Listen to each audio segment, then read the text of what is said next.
welcome back to my channel. So I'm going to carry on going over your comments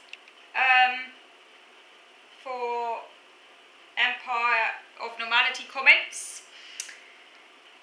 So we're now on to part 19, video 19, your comments for that one. So one of you says,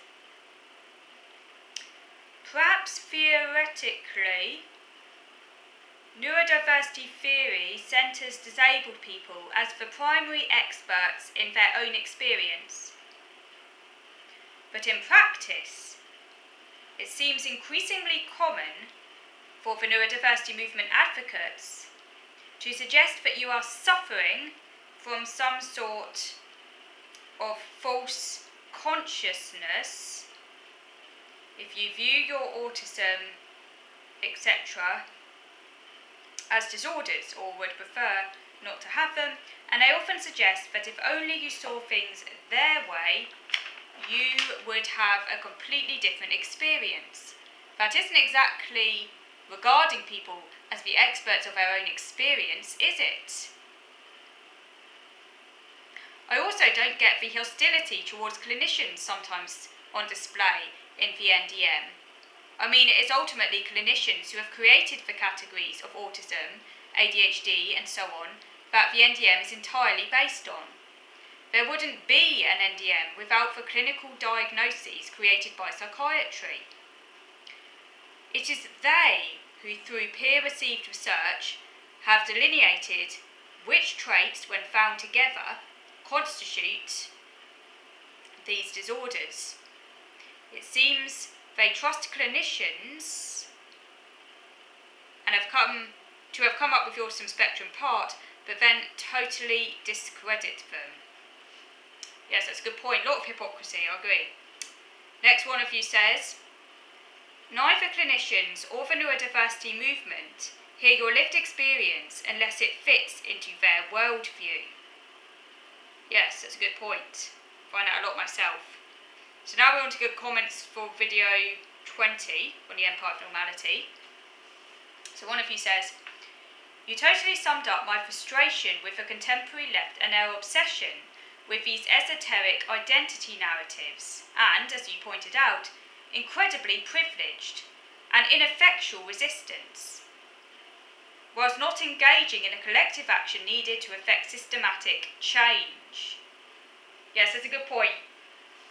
Because as far I'm like more orthodox in that the old left before the postmodern takeover.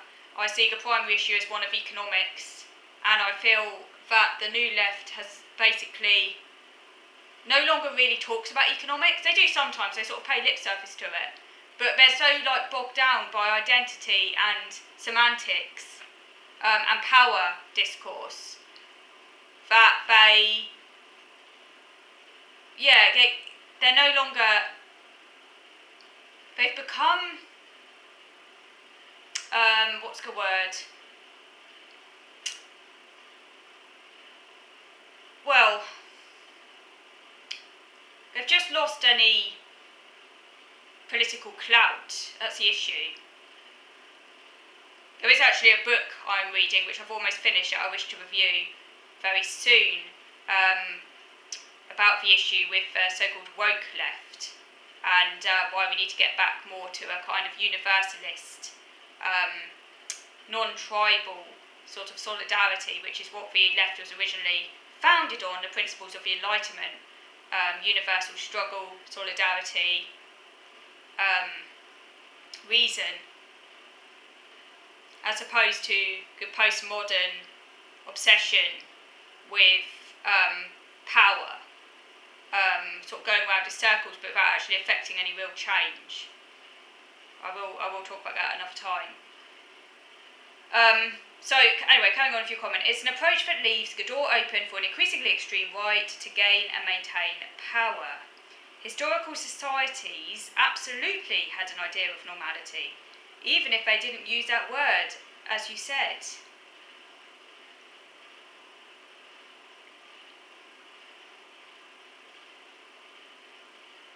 I've just been reading about the reaction towards the Roman Emperor Hadrian when his male lover Antinous, died after drowning in the Nile. He was distraught and then deified Antinous, built cities with his name, and had thousands of statues of him made. Now,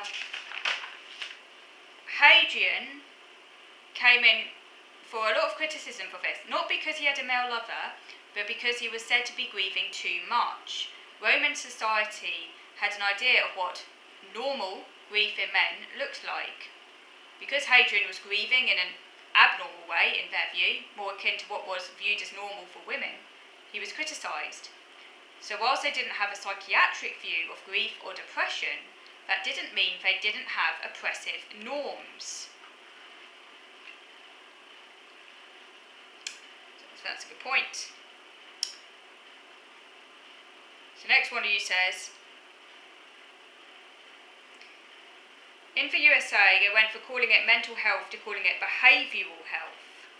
This really angered me, because I saw it as a way to blame the mental health patient, so they could claim that patients were just misbehaving instead of ill. They also went from the term patient to client to consumer, supposedly to empower the patient. Consumer, that just makes it sound like someone who eats everything.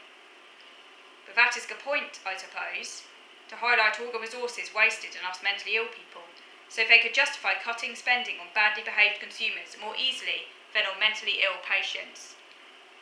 Well, I didn't know they did that in the US. It doesn't surprise me, and similar happened in the UK. I'm not aware that they've changed in the UK. I'm not aware they've changed mental health to behavioural health, at least not yet. I wouldn't be surprised if they follow USA on that, because Britain often likes to follow in the heels of US ideology. Neoliberalism, which is a dominant ideology in the US and elsewhere. But similar has happened in the UK with regards to no longer talking about patient and now talking increasingly about clients. I think in some places they do talk about consumers, but it seems to be more clients in the UK. Consumer is even worse. I mean, that's just like, that's just awful, isn't it? Supplies as some kind of, like your consumer, of a product, like something sold to you by a shop, it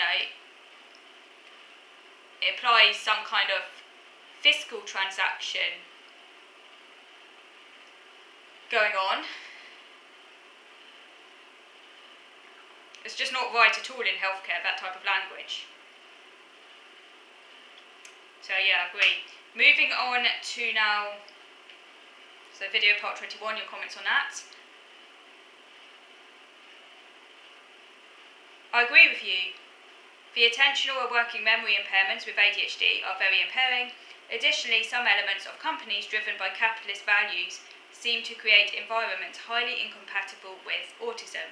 Another one of you says, as regards the reserve army of labour argument, it is true that disabled people are often among the unemployed and are potential workers that businesses can use. However, as you state, capitalists generally don't want disabled workers. They want workers with high flexibility who can hit the ground running. I agree that the small number of neurodiverse workers that businesses want predominantly compose those with special technical skills which outweigh social difficulties. The great majority of neurodivergent workers are not wanted and are seen as liabilities. Nonsense is spoken about employers wanting new ways of thinking, but employers want conformity far more. That's a good point. So next comment now. Disabled people are hardly good candidates for surplus labour, which is already provided by the unemployed young and migrants. The whole NDM narrative that those of us with neurodisabilities have some sort of unique creativity, etc., versus neurotypicals, which are presented as a homogeneous block, is absolutely ridiculous. Yes, a diversity of thinking styles is good for a functioning society, but that is a universal human reality.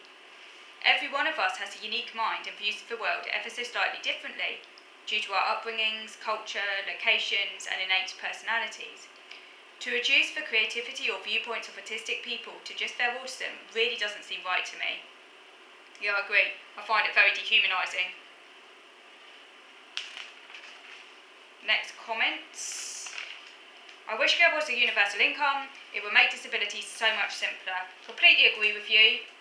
Universal income is long overdue. It's absolutely sickening that we don't have one when we should do. It's a case of moral justice, if you ask me.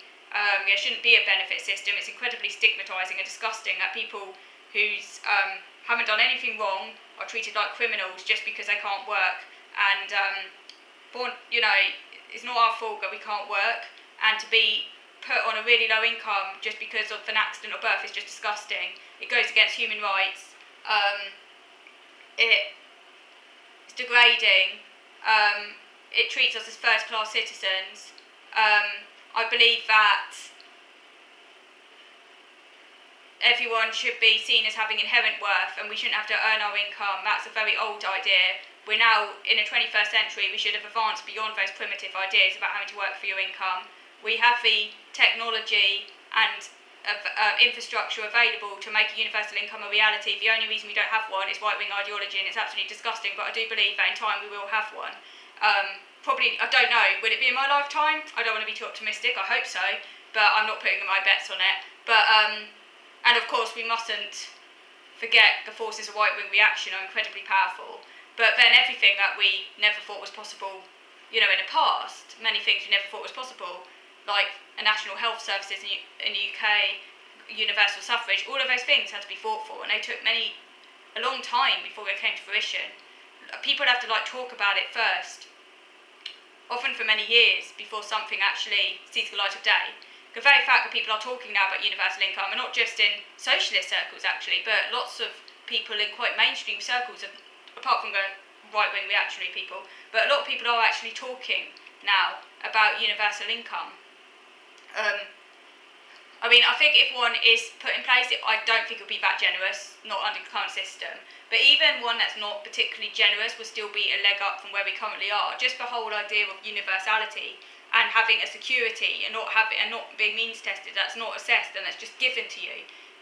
Even if it's just a real basic to begin with, but at least secures your basic, needs, so you don't at least have to worry about that. That'll be a step up. And of course you can save for universal income because there's no means testing, so in good times you can always put it aside and save it, and it can accrue as well, which you can't actually do with benefits because you're not allowed to have over a certain amount, which is just weird, because they want to keep you in poverty. So it's long overdue. But anyway, moving over to the next video now to carry on your comments, so we go to the next video.